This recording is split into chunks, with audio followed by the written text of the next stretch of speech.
wonder why you react to your kids the way that you do?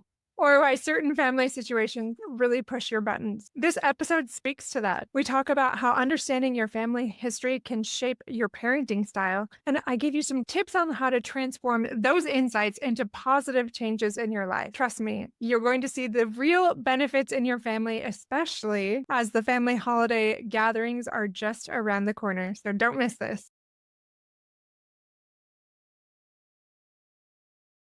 Welcome back, my friends, to episode number 160 Beyond the Family Album, Digging Deeper for Better Parenting. Even just saying that title out loud makes me laugh because if any parents or grandparents were to hear that, they'd be like, oh no, what is she going to go into? And we all get that way. I'm sure I'd feel the same way about my own kids. But there is a reason we are digging deeper, and it's going to help you and your family. I want to start with a story because stories are often where I come up with these topics and why I'm speaking to these topics. I want to talk about a client I recently was talking to about this, and she's been working with me for quite a while. I absolutely adore her. She's wonderful, but she has had some really difficult challenges in her life, some major family issues. And the longer that we've talked and worked together, the more that she's been able to identify some patterns that were honestly beyond her ability to see for a long time. Now, even though I saw those things and I tried to help her understand them, it wasn't until she worked through them herself that she really understood how much these things were affecting her life. All right, we're going to talk about what that means for you, especially when I'm very much a positive psychotherapy approach kind of counselor and therapist. And this feels a little bit problem focused, but there is a reason, and I have seen the fruits of it. So I want you to open your mind to something new. Let's talk about family history for a second. Your family history very much shapes your present parenting style. For example, maybe you were raised with critical parents, so you find yourself being very critical. Or maybe you recognize that from a younger age and you knew you didn't want to be like that. So you have gone the other extreme and maybe been very loving and supportive and accepting of all different things. So regardless, they are both shaped by your family history, whether you went one way or the other way. I want to talk about this today because unresolved issues can unknowingly impact your children if you're not aware of them. Recognizing these patterns helps us break these negative cycles. William Faulkner said, "The past is never dead. It's not even past." And for so many of my clients, you see that. It's like when the past is present, when we have not healed from the past, it's like it is happening over and over again. And if we could see that spread out view like my clients do in this one exercise that I'm going to talk about, I think you'd be so surprised recognizing that you are just one tiny piece in this puzzle. And this puzzle, somebody's been working on it for so long. It is so spread out, and you are just thinking about your one little piece, not recognizing that so many of the pieces around you have shaped the picture that you see. And I'll get more into that in just a second. Our history is always with us, and it really does influence our actions and our reactions. So by understanding it, we can change that narrative for ourselves and for our children. So I want to talk about the power of genograms. Have you ever heard of a genogram before? A genogram is a visual representation of your family tree.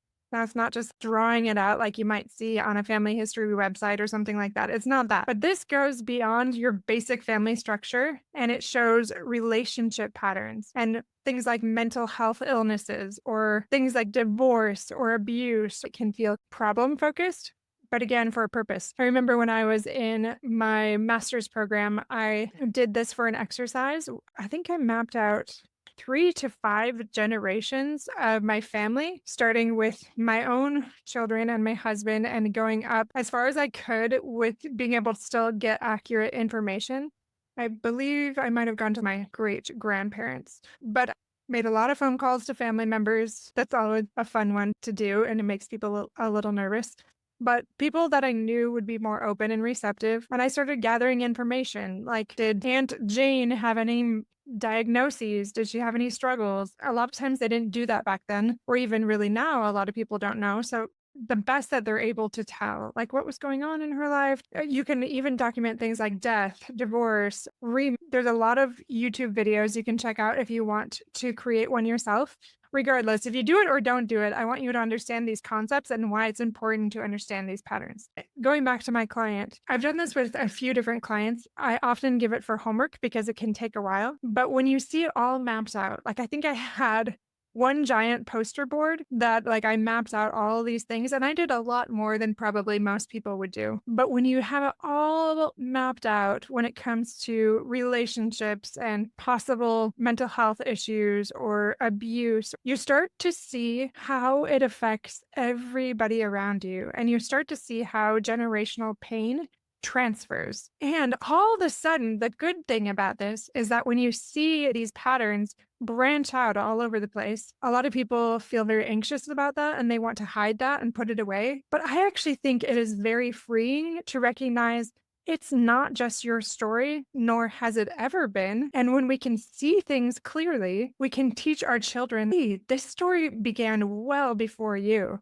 Like maybe you struggle with ADHD, maybe you have bipolar disorder, maybe you have 3 generations of divorces, and you want to stop that pattern for your own children moving forward. So you could say to your kids, hey, our family has a family history of substance abuse, and this is something we really want to change. This is something to keep in mind.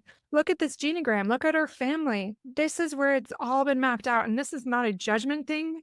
Every family on earth has their struggles, their challenges. And yet, when we know that big picture, when we can see all of the ways it leaks out to affect other people, we recognize we are not an island. Our choices impact our loved ones. And that can go from how you share your values, how rigid you are, how many people have lost their way, how much friction is there. This is another thing you can add in that.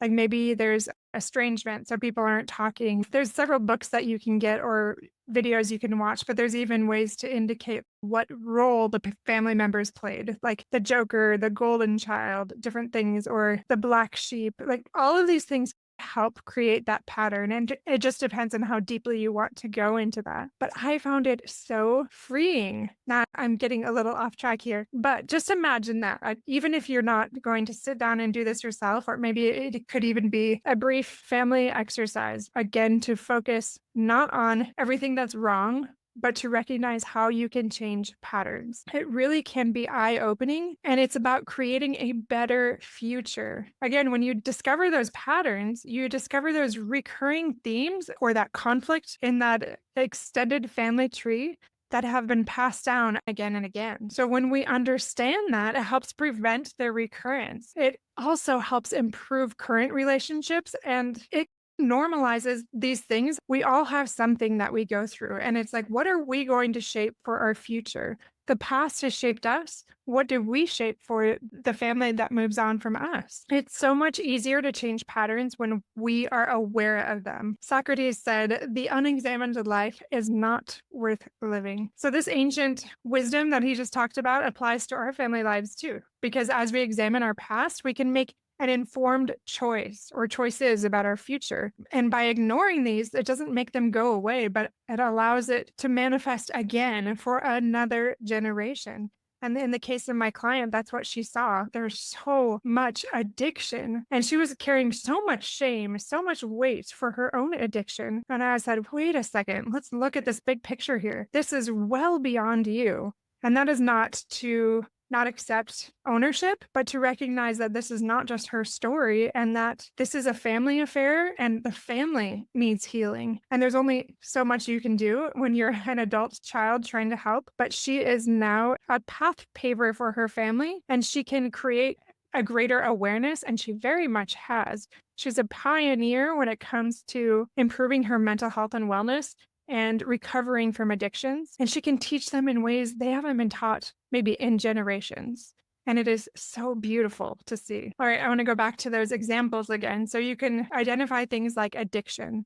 So maybe if that runs in your family, you can be more vigilant about substance use and seeking those healthier coping mechanisms for stress. Or if it's divorce, then they might focus on relationships and commitment and recognizing patterns in their life and work towards healthier partnerships and what they can do to have more success. Or maybe we're focusing on mental health struggles. So if anxiety or depression is really prevalent in your family, then if you're aware of this, you can seek that early intervention and support for you or for your children, knowing that's something that you want to break, that cycle, you want to address and normalize it and move forward from it. Or maybe it's abuse. If you understand that history of abuse, you can set better boundaries, learn to maintain them, learn to set them, learn to enforce them to create that safe environment for you and your family. Sue Johnson said, our parents' lives are the first stories we learn about love. So we learn these things from our parents, but they learn them from our grandparents and our great-grandparents and on. And unless we see the bigger picture, it is very hard to know what to heal and what needs more attention and maybe that tender, loving care. Okay, what can we do when we recognize those unhealthy patterns? First and foremost, seek help. And maybe you do have a therapist and say, I want to do a genogram or I want some accountability and I want to go through some of those things. Maybe you do that for your children. Also, setting boundaries. Again, a huge one that I've talked about quite a bit on the podcast. But you can also develop better habit and replace some of those unhealthy behaviors, such as communicating better with your family, normalizing some things, recognizing you're not an island and these things do affect generations out or people all around you, even if it's just siblings. Again, as always, practice that self-compassion. Understand that these changes really do take time and be kind to yourself as you work through these patterns. My friend, this is not easy, but it is so beautiful when somebody leans in and takes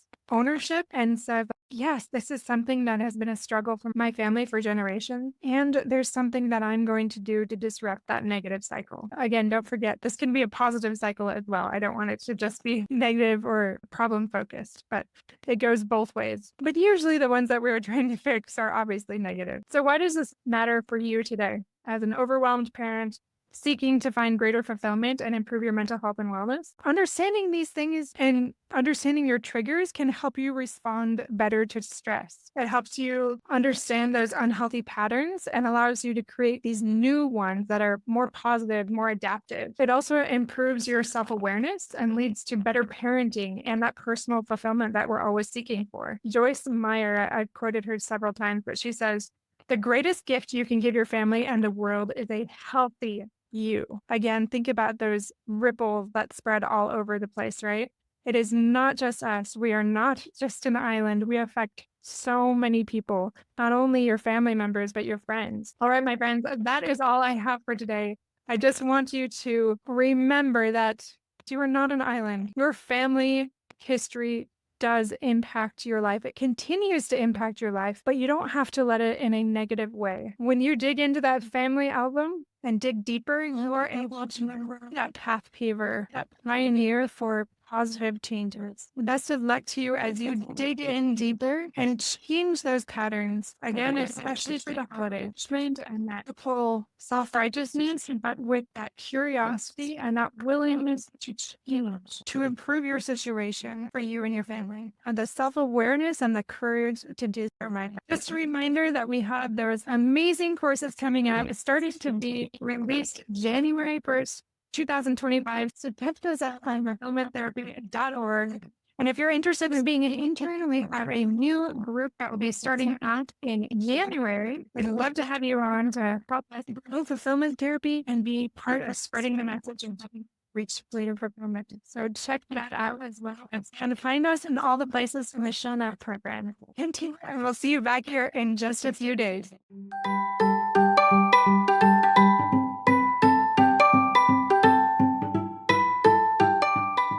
Hey friends, I hope you enjoyed today's episode. If you did, chances are someone else would too.